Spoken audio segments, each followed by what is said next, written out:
চোরের দোষ নাই, গৃহস্থের দোষ।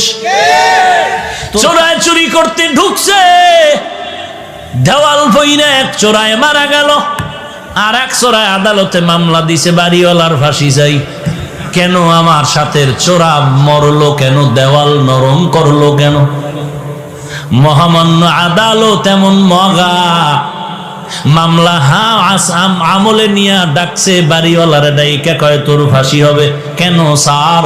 কয় দুই চোরায় চুরি করতে ঢুকছে, এক চোরায় তোর দেওয়াল পরে মারা গেল, তুই দেওয়াল নরম করে উঠাইলি কেন? বাড়িওয়ালা কয় স্যার মান পড়বেন, আমার কোনো দোষ নাই, এই দেওয়াল আমি উঠাই না, রাজমিস্ত্রি উঠিয়েছে। মহামান্য আদালত কয় তুমিও খালাস। কই রাজমিস্ত্রির ডাক। স্যার বলে স্যার নাই, এক্ষুনি ফাঁসি। বলে কেন? কথা শুনেন কি